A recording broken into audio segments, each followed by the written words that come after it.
जीतन मांझी को, जो एक भुइयां मुसहर का बेटा है, हिंदुस्तान बिहार में सबसे नीचे गरीब तबका का है, उसका कोई प्रतिनिधित्व नहीं है।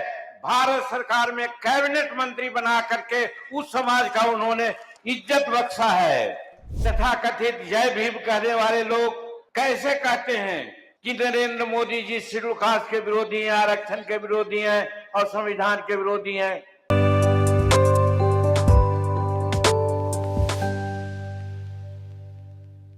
नरेंद्र मोदी ने बिहार के भुइयां मुसहर को कैबिनेट मंत्री बनाया, तो वे आरक्षण विरोधी कैसे हुए? नरेंद्र मोदी के सत्ता में आने के बाद बाबा साहब अम्बेडकर की चर्चा सबके जुबान पर। जय भीम का नारा लगाने वाले जनता को गुमराह कर रहे हैं।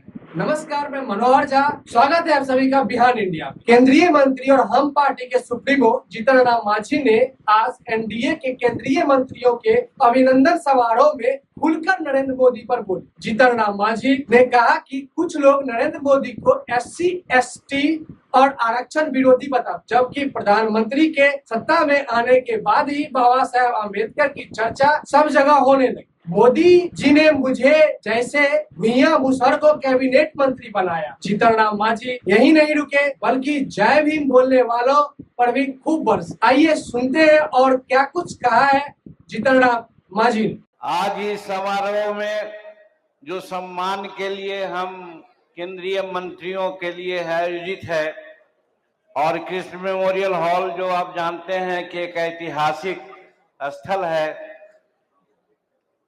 इस समारोह की अध्यक्षता हमारे भाजपा के प्रदेश अध्यक्ष और बिहार सरकार के उप मुख्यमंत्री सम्राट चौधरी जी कर रहे हैं, और बहुत सलीके से संचालन कर रहे हैं भाई राजेश कुमार वर्मा जी। और मंच पर अभी जिनकी बातें आपने सुनी, भाई गिरिराज सिंह जी, माननीय केंद्रीय मंत्री जी, सारे लोगों की बातों को उलट पुलट के रख देने की क्षमता रखने वाले हमारे गिरिराज बाबू को हम नमन करते हैं।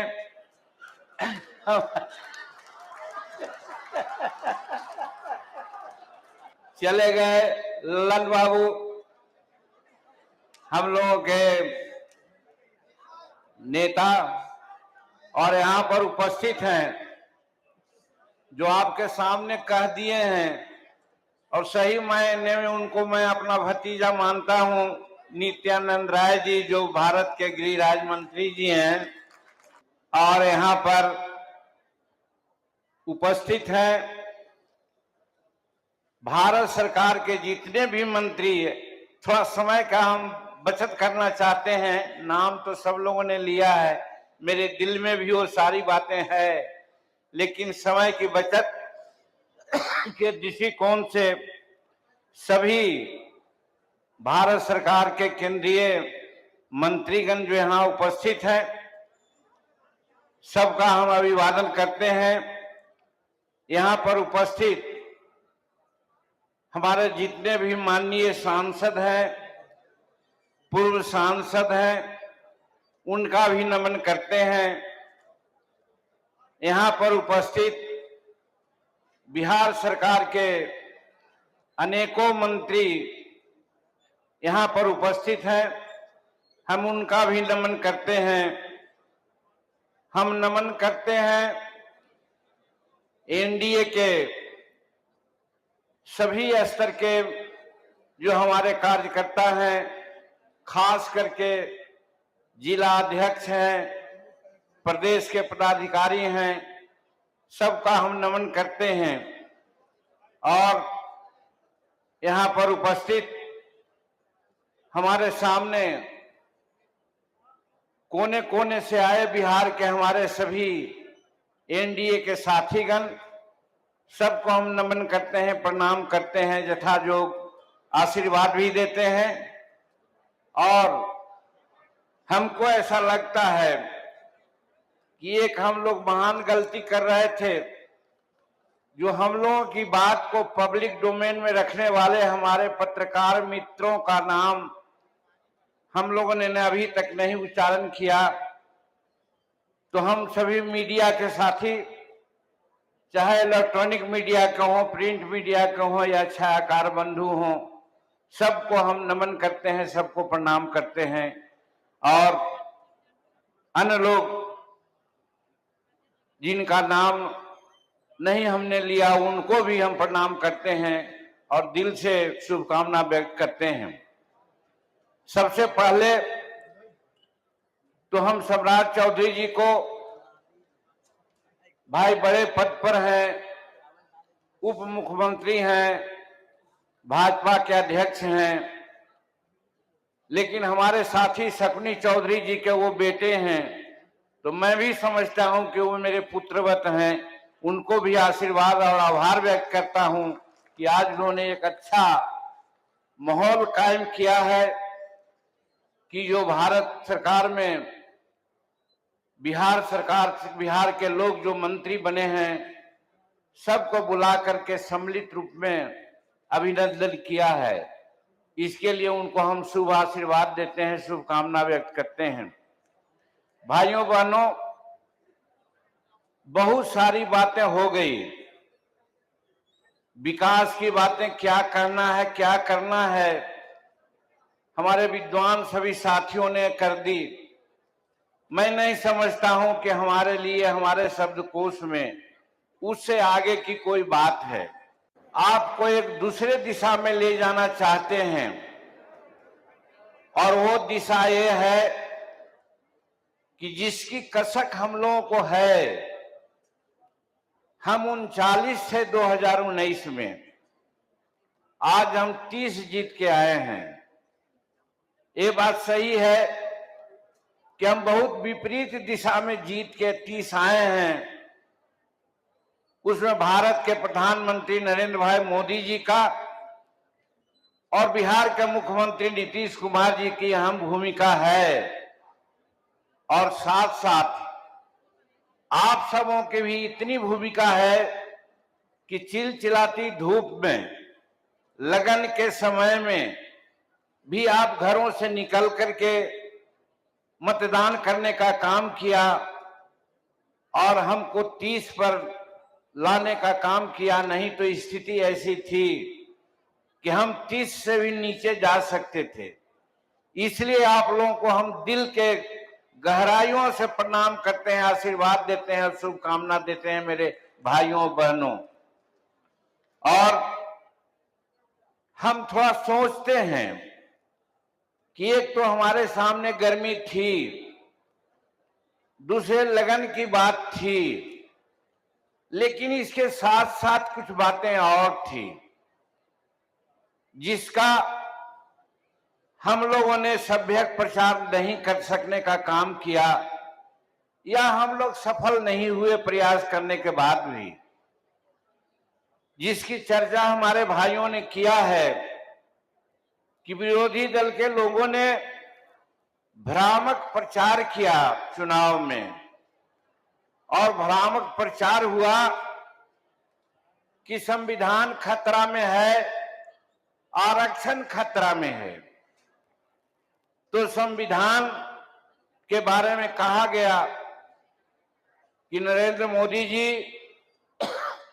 ऐसे प्रखर और संविधान को मानने वाले आदमी हैं कि जब वो सेंट्रल हॉल में पहले आए कुछ बात करने को, तो संविधान को उन्होंने प्रणाम किया। और ये भी आप जानते हैं कि जब शुरू में 2014 में वो पार्लियामेंट के दहलीज पर आए, तो साष्टांग करके उन्होंने पार्लियामेंट को उन्होंने प्रणाम किया। ये क्या साबित करता है? ये साबित करता है कि हमारा संविधान, हमारा पार्लियामेंट के प्रति नरेंद्र मोदी जी की क्या आस्था है। इस चीज को हम लोग पहुंचाने का काम किया, लेकिन लोगों के जहन में बात नहीं आई। और दूसरी बात हम कहना चाहते हैं कि कथित रूप में हमारे कुछ लोग जो अनुसूचित जाति जनजाति अति पिछड़ा के हिमायती मान करके जय भीम का नारा दे करके लोगों को बरगलाने का काम किया कि आरक्षण खतरा में है, अनुसूचित जाति और अनुसूचित जनजाति का भला खतरा में है। हम उनके लिए कहना चाहते हैं, जय भीम कहने वालों को सोचना चाहिए कि नरेंद्र मोदी की सरकार आई। आप जानते हैं कि हम 1980 से विधायक रहे हैं, मंत्री रहे हैं, लेकिन लगता था कि हम लोग बाबा भीमराव अंबेडकर का नाम भूलते जा रहे हैं। हम धन्यवाद देते हैं, आभार व्यक्त करते हैं नरेंद्र भाई मोदी जी का कि जब से इनकी सरकार बनी बाबा भीमराव अंबेडकर का नाम उत्तरोत्तर ऊंचाइयों पर जाने लगा। हद तो ये हुआ कि बाबा भीमराव अंबेडकर के 5 बड़े बड़े स्थल थे, कार्य स्थल थे, जिसको स्मारक के रूप में और पंच तीर्थ के रूप में कायम करने का काम किया तो भाई नरेंद्र मोदी जी ने किया, इसके पहले किसी ने नहीं किया था। हम जय भीम करने वाले लोगों को कहना चाहते हैं कि पहले की सरकार जिस कांग्रेस की बात करते हैं, हम भी कांग्रेस में थे, वो कहां भीमराव को छोड़ रहे थे, कहां भीमराव की बात कर रहे थे। और जब भीमराव अंबेडकर की बात बाबा भीम हमारे नरेंद्र भाई मोदी जी ने किया तो आज क्यों नारा वो लगाते हैं कि हम दलितों के, हम आरक्षण के और संविधान के खिलाफ जा रहे हैं। अगर संविधान के खिलाफ जाने की बात होती तो भाई नरेंद्र मोदी जी अंबेडकर साहब को इतना प्रतिस्थापित नहीं करते। और एक बात और मैं आप लोगों से कहना चाहता हूं, नहीं मालूम होगा आप लोगों को, मैं कहना चाहता हूं और ये लोग को हिम्मत नहीं है कि जो उस बात की चर्चा करते हैं कि हम लंदन में, ब्रिटेन में, जहां भीमराव अंबेडकर रह करके पढ़े थे, कुछ काम किए थे, अपने किताबों को लिख करके संग्रहण किए थे, वो गुलाम था, गिरवी रखा हुआ था ब्रिटिश के लोगों में।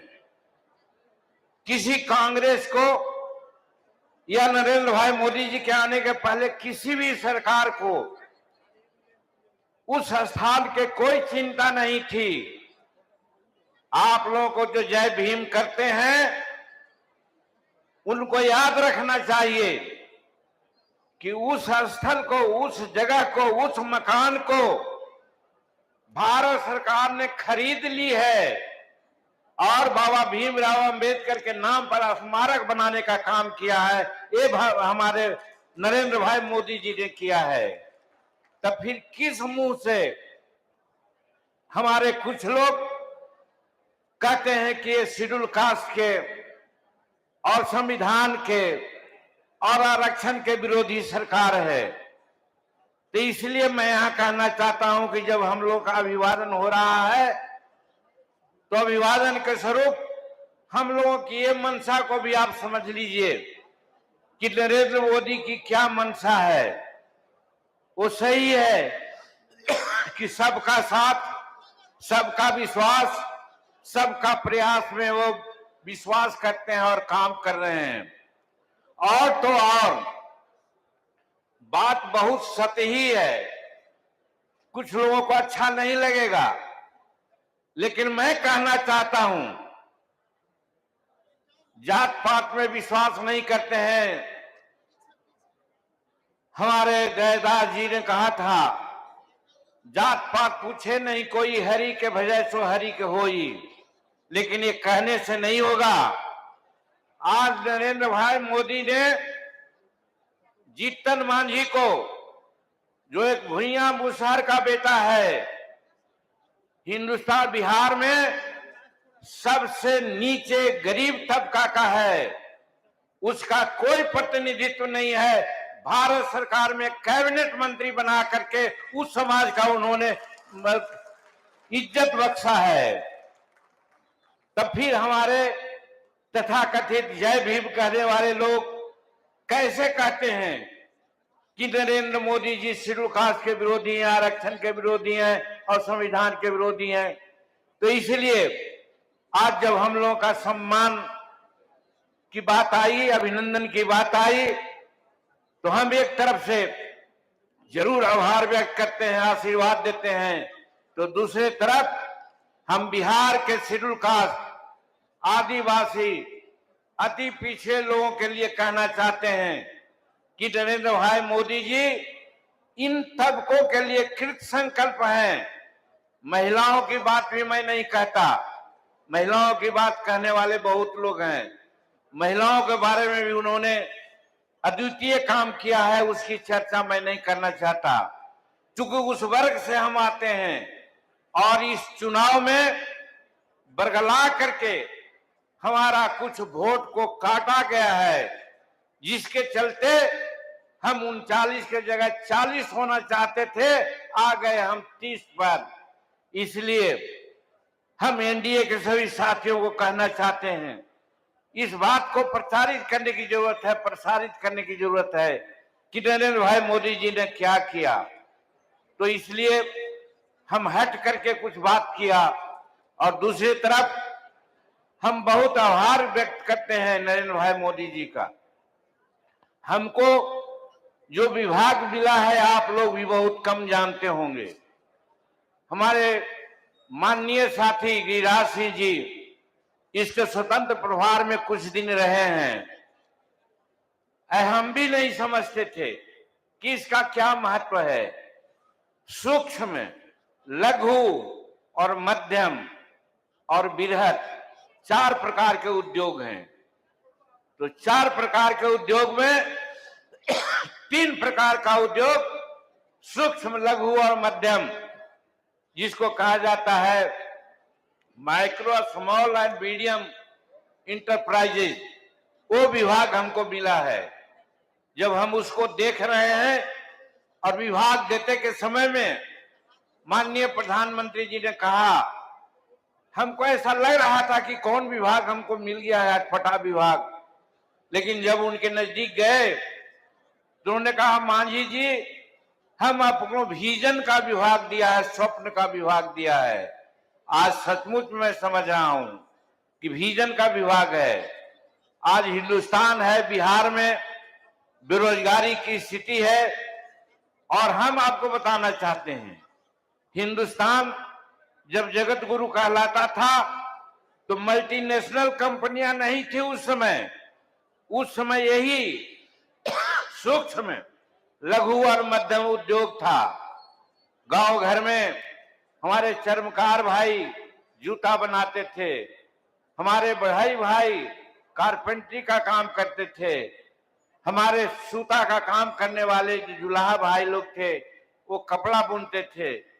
ढाका का आप जानते हैं सिल्क उद्योग कितना बड़ा उद्योग था, बर्तन बनाने का काम होता था। हम गौ पालन करते थे, हम जंगल लगाते थे, इसीलिए नदियों की पूजा और पहाड़ों की पूजा किया करते थे। तब हिंदुस्तान जगत गुरु कहलाता था। और आज हम लोग प्रकृति से खिलवाड़ कर रहे हैं और पुरानी बातों को भूल गए हैं।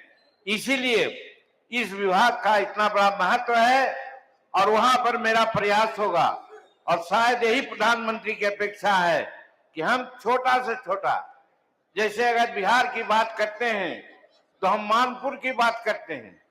मानपुर को कानपुर कहा जाता है सूत उद्योग के संबंध में, कपड़ा उद्योग के संबंध में, लेकिन वहां कोई क्लस्टर काम नहीं हुआ है, जिसके चलते उनको सूता बाहर से मंगाना पड़ता है और उनका प्रोडक्ट बड़ी सस्ता में बिकता है। उसी प्रकार से भागलपुर की बात है, उसी प्रकार से मखाना उद्योग है, उसी प्रकार से मधुबनी का प्रिंटिंग है, उसी प्रकार से कादिरगंज का सिल्क उद्योग है।